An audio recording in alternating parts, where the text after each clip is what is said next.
Welcome to the Troy Planning Commission for Wednesday, September 8th. Please call the roll. Mr. Westmeyer. Here. Mr. McGarry. Mayor. Here. Mr. Wolke. Here. Mr. Cappers. Here. Mr. Titterington. Mrs. Ehrlich. Did you say? Yes, he's on the stage. Okay, gotcha. All right. We have our minutes before us of our August 25th meeting. Are there any additions, corrections, or deletions in those minutes? I'll make a motion. I'll make a motion to approve. Motion to approve by Mr. Westmeyer. Is there support for the motion? Second. Seconded by the mayor. All those in favor signify by saying aye. Aye. Opposed? They stand approved. First matter is a historic district application for 224-226 South Market Street. Installation of a guardrail. Does staff have a report? Yes, sir. So this is a request by Level M&B on Industry Enterprises for the installation of a guardrail at the property located at 224 South Market Street. The proposed guardrail is located on the more modern 1970s edition, which is not included on the OHI form. The applicant is proposing to install a guardrail on the deck located by the entrance door along the alley. The guardrail will be constructed of black stainless steel with aircraft cables. Staff recommends approval of the proposed guardrail based on the following. The proposed guardrail will meet City of Troy zoning code requirements, and the proposed guardrail will not detract from the historic integrity of the building and streetscape. Any questions of staff? I'll move to approve. Seconded by Mr. Wolke. Any further discussion? Please call the roll. Mayor. Yes. Mr. Wolke. Yes. Mr. Cappers. Yes. Mr. Titterington. Yes. Mr. Westmeyer. Yes. Approved. Next, we have a historic district application for 103 West Main Street for the installation of a 4 square foot window sign and seasonal flowers. Does staff have a report? So this is a request by Ivy Corp on behalf of 107 West Main LLC for the installation of a 4 square foot window sign and seasonal flowers at the property located at 103 West Main Street. The OHI form lists this property as built in 1904 and is made of stucco and brick, and is described as an eclectic style building and a major landmark of downtown Troy. The current building has 11.96 square feet of building signage on the front of the building along West Main Street. This multi-tenant building is permitted to have a total of 100 square feet in signage, with each tenant space calculated separately based on the frontage they occupy. The applicant is proposing to install 4 square feet on the building. The sign is made of white vinyl. Staff recommends approval of the proposed sign based on the following. The proposed sign will meet City of Troy sign code requirements, and the proposed sign will not detract from the historic integrity of the building and streetscape. Any questions of staff? Action to be taken? Move for approval. I'll second. Motion by Mr. Wolke, second by Mr. Westmeyer. Any further discussion? Please call the roll. Mr. Wolke. Yes. Mr. Cappers. Yes. Mr. Titterington. Yes. Mr. Westmeyer. Yes. Mayor. Yes. Approved unanimous. Next, we have a Troy Christian Schools planned development, a revised final development plan. Does staff have a report? Yep, so this is the revised final development plan for the revised general plan of the Troy Christian Schools plan development located at 700 South Dorset. The plan development process requires 3 steps for approval. First step of the general plan, which was previously approved by Planning Commission and City Council. The second step is the final development plan, and the third step is the record plan. The Troy Christian plan development went through a major revision to the initial general plan as approved by City Council as Ordinance 04321. The major revision to the general plan expanded the boundary of the initial plan development from 24.862 acres to 25.384 acres, with the addition of 2 residential lots that have been added to the plan development. The overall site plan noted as PD1 includes the addition of the 2 lots with 32 parking stalls with some modification of parking adjacent to the south, adding 8 spaces.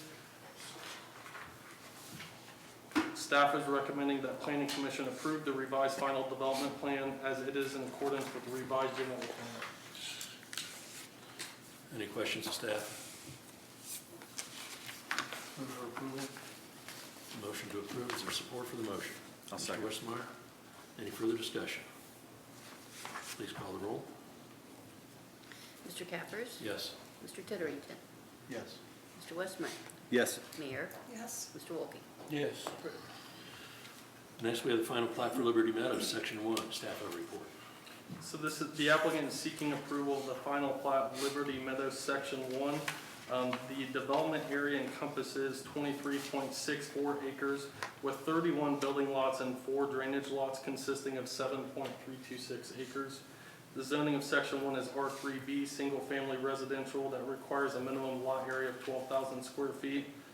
The lots range from 0.275 acres to 0.618 acres. The development of this section will dedicate 3.561 acres of public street right-of-way. Fees in lieu of have been accepted by Planning Commission and Park Board for this development and will be collected with each new housing permit. Staff recommends that Planning Commission provide a positive recommendation to City Council to accept the proposed final plat and dedication of right-of-way as they are in general accordance with the approved preliminary plan, with the condition that escrow agreement and stormwater construction drawings are received and approved prior to going to City Council. Any questions of staff? Move for a positive recommendation with the conditions set forth by the staff. Second. Second. Any further discussion? Please call the roll. Mr. Titterington? Yes. Mr. Westmeyer? Yes. Mayor? Yes. Mr. Wolke? Yes. Mr. Cappers? Yes. Approved. Next, we have a dedication of a right-of-way. Staff have a report. So this is dedication of right-of-way along 1865 South County Road 25A. The right-of-way to be dedicated is 0.514 acres of part in lot 9305. The replat is considered a minor subdivision and does not require Planning Commission nor City Council approval. The new replat will encompass one parcel along Dimel Road and South County Road 25A, totaling 1.25 acres. The replat for development led to this request of additional right-of-way. Staff is requesting that Planning Commission make a recommendation to City Council to dedicate 0.514 acres of in-lot 10236 as public right-of-way. Any questions of staff? Yeah, do I understand that Waco would like to split this off so they can sell it, or? So this one parcel is being split off and it is being sold to Demolition Builders. I'm sorry to who? The Demolition Builders. Any other questions of staff? Commission want to take any action? I'll move to approve. I'll second. There's a motion and support for the motion. Any further discussion? Please call the roll. Mr. Westmeyer? Yes. Mayor? Yes. Mr. Wolke? Yes. Mr. Cappers? Yes. Mr. Titterington? Yes. Approved. Next, we have a historic district application for the demolition of 112-118 West Main Street. Staff have a report. Yes, we do. Thank you. The applicant does request a certificate of appropriateness regarding the demolition of a 3-story commercial building. This is located at 112 through 118 West Main Street. The owner has provided an application, a narrative justifying the reasons for demolition and supporting documentation. Since this item has been a very popular item on the agenda of the Planning Commission from October of last year, I believe through March of this year, I thought I would focus a lot of time in the explanation of what occurred after it was off the agenda. Go ahead. So in February, this parcel was put under contract. I don't think it's a secret that Troy Development Council, they put a contract to purchase the property with the city's help and some other entities looking at it. They tried to put a rescue plan together. They got their own independent estimates to repair the building, to stabilize the first floor, secure financing, and factored in exterior facade repairs, first floor interior renovations, and tenant occupancy. During this process, they were unable to obtain the financial commitments needed, even with several financial options from the city of Troy to make the performance work, and ultimately made the option to purchase the property and the repair costs infeasible. The property then went back on the market after that. I believe their estimates for the first floor and renovation of the outside was approximately $2 million above the stabilization cost. And then again in March, the item appeared on the Planning Commission agenda. The applicant withdrew the application because again, the property went under contract for purchase. The purchase agreement was then extended through June of 2021, and this allowed for the purchaser to complete independent inspections and evaluations of the structure. Once again, the city was involved in this process, bringing financial options to the table to help provide rehabilitation and reuse of the building. However, when the independent repair estimates came back, that along with the other cost was priced at $4.1 million. That project also was unable to provide a pro forma that cash flowed, and therefore that purchase contract was revoked. So then in July, the Miami County Development Department and the City of Troy Development Department provided orders against the property. Those are included in your packet. There's several from the chief building official and from our property maintenance staff. Those allowed for, I think ours was 30 days and the county's was 45 days to have items come up for the property, either provide a reuse plan or comply with the orders. An extension request was asked for and provided through September 1st of 2021 with the same options, either a repair plan or a way to gain compliance with our orders. And the demolition application was submitted on September 1st, which led us to where we're at today. Going through the standards for demolition, just like before, staff does feel that the property is eligible for demolition based upon the criteria. It has to meet 2 of the 4. We feel it does meet 2 of the 4. A lot of the information is provided in here. There's a report from TriTech, a peer review from Wolpert. There's cost estimates for repairs. There's a demolition estimates. Taking those in consideration and going through the requirements of the zoning code, we feel that it does meet 2 of the 4 criteria. The reuse plan was submitted by the applicant, a minimal reuse plan of having the property be, I guess, a condition for development. And that is his reuse plan. Staff does recommend approval of the demolition structures as we feel it meets the criteria listed in the Historic Preservation Overlay District, Section 1143-22F10. It's not listed on the National Register or OHI form. The building has been declared as unsafe to the public. The applicant has demonstrated a substantial economic hardship for the repair cost due to the tornado storm damage, making the building economically obsolete, and a reuse plan has been submitted.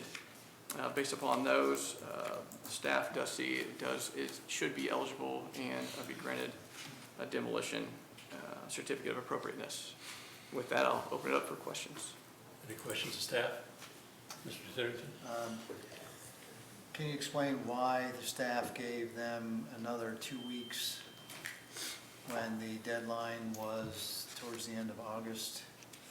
We gave them till beginning of September. We did. Several reasons. One, there was another attempt to have interested party look at the building. We wanted to make sure that we gave full access to that. Any chance we can have to save the building, the staff was willing to do. In addition, the way the calendar fell, it didn't delay it coming back before the Planning Commission. I believe there were, I want to say 5 Wednesdays in August, so therefore this would have been the earliest it would have come before Planning Commission anyway.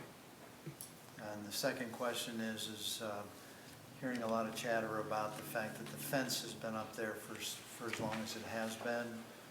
Can you explain why we did not force that issue as a city earlier than now? Yeah, especially when the property was under contract, we wanted to see those play out. So we were kind of taking a back stance from it, not to interfere with any purchase agreement that may come through. It wasn't until the second one fell through that we acted on property maintenance charges. Any other questions of staff? The reuse plan.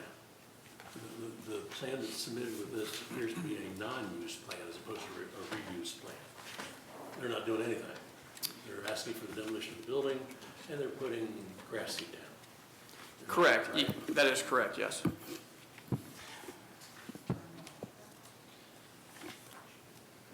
Okay.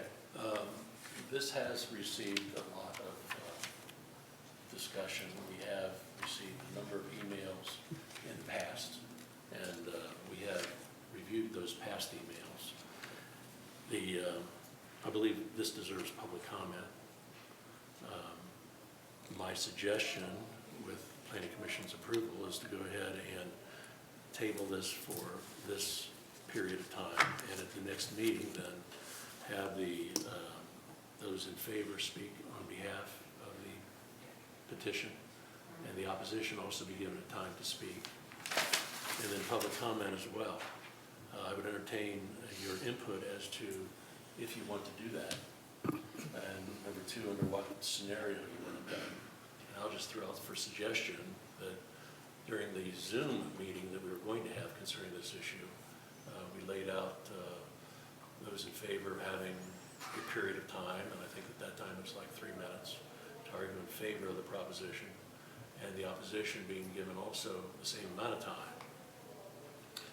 Being that the public is now permitted to enter into this space and discuss matters, I would suggest that we have the opposition, those in favor of the proposition being given 3 minutes each for up to 2 speakers, and opposition be given 3 minutes each for up to 2 speakers.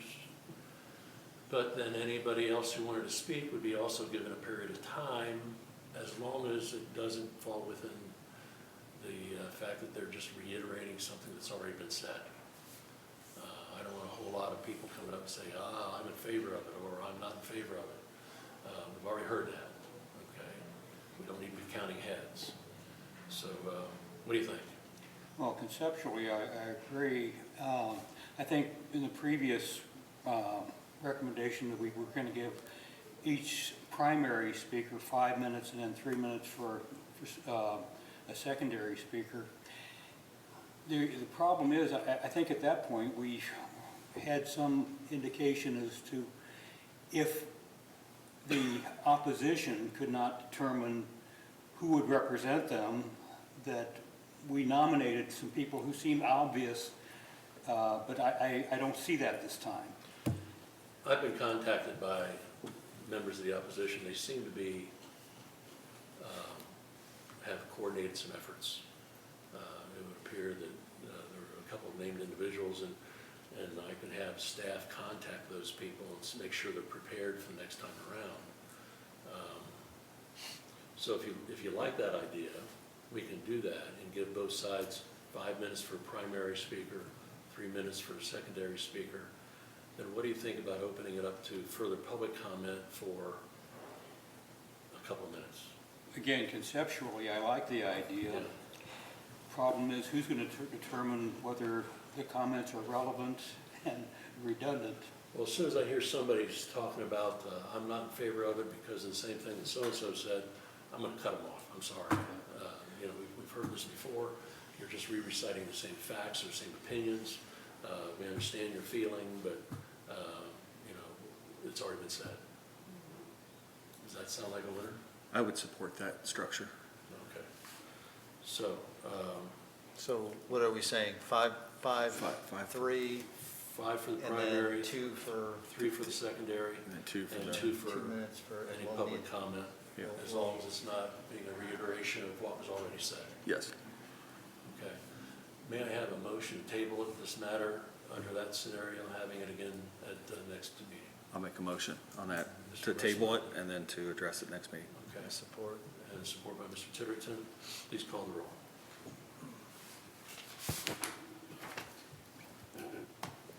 Mayor, Yes. Mr. Wolke, Yes. Mr. Cappers. Yes. Mr. Titterington, Yes. Mr. Westmeyer. Yes. Motion is approved, the item is tabled. Does staff have anything else to come before the committee? Nothing further, thank you. Nothing else? Does commission members have anything to further discuss? Yes, sir. Okay, I'll entertain a motion to adjourn. I'll second. Motion second. All those in favor signify by saying aye. Aye. Opposed? We stand adjourned.